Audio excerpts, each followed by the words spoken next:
Hi, this is Browns beat writer Nate Ulrich alongside Marla Ridenous and Steve Doershuck. We're here at First Energy Stadium where the Browns just beat the Steelers 21-7. Huge win. The Browns stacked wins for the first time this season, but unfortunately it's all about the brawl at the end of the game that overshadowed a really big win with the Browns, got with their backs against the wall to keep their slim playoff hopes alive. Everybody is talking about Myles Garrett and Mason Rudolph, and Myles Garrett hitting Mason Rudolph in the head with Mason Rudolph's helmet.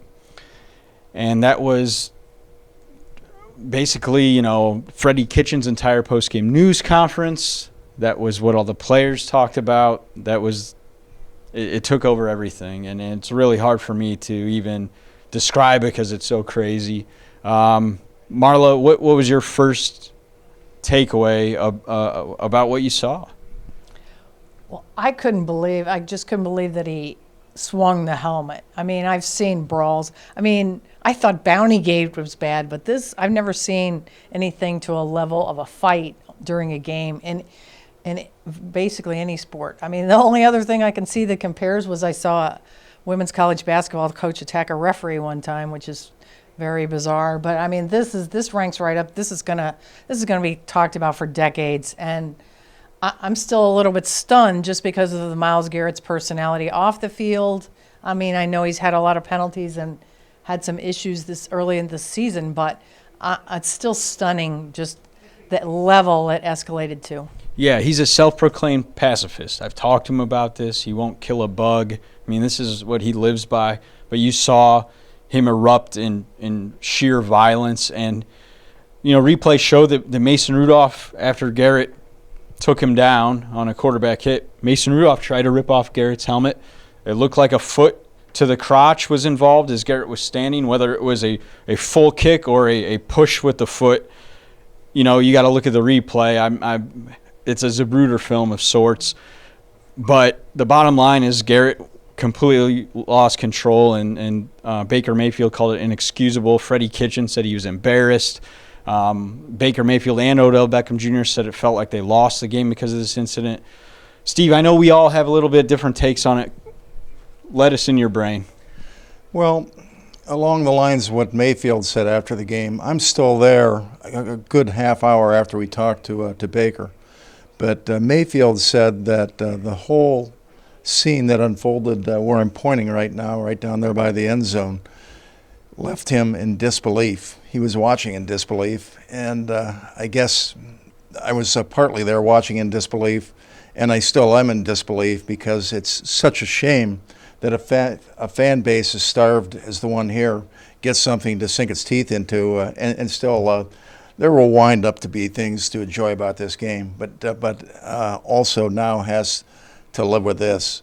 But Marla, in terms of ever seeing anything like this, I have seen something like this, very much like this, and it happened a long time ago. I won't tell you how long ago I was in high school, but it happened in high school, and it's something that everybody from both communities still remembers all these years later, and still talks about these years later, and this is going to follow Myles Garrett. What happened was there was a basketball game between my alma mater, Canton South, and Massillon, and it was a good, tight game, and at the end it got rough, and the punches were thrown. There were a couple of twins, tall twins, who played for Canton South, who got attacked by some Massillon guys and got punched, and it was just one of those things that you watch, and you can't believe you're seeing it, but it happened, and we remembered all these years later. The repercussions were that these decades later, the schools never played again in basketball. They haven't played to this day.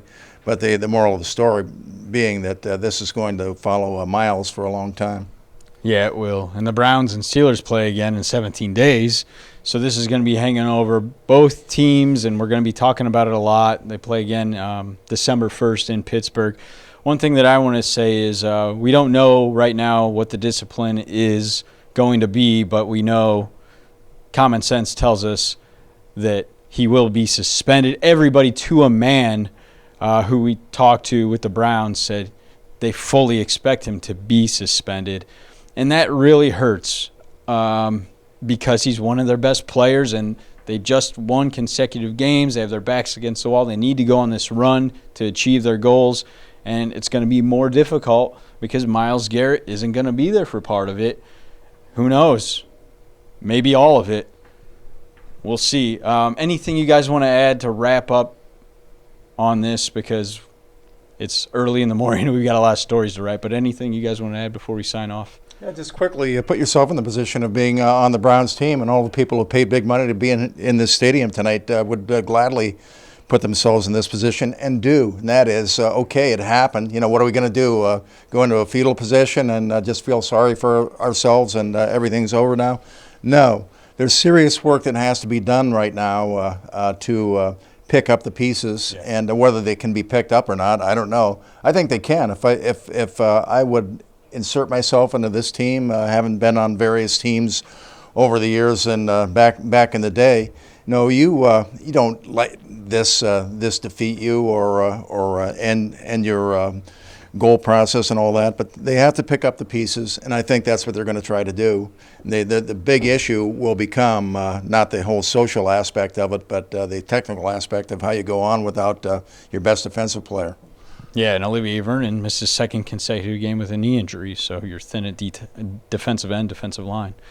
Marla, anything? I just want to say a quick thing about this is really going to test the leadership, Freddie Kitchens' leadership, the players, the captains. I mean, we're going to see really how tight, how strong, how together these guys are, because this is going to be a big-time crisis. They are going to be criticized from every angle, their whole, characters are going to be called into question. And we're just going to see how tough they are and how strong they are. All right, guys, we'll be covering it every step of the way, and there will be many steps as a result of this incident. Thanks a lot.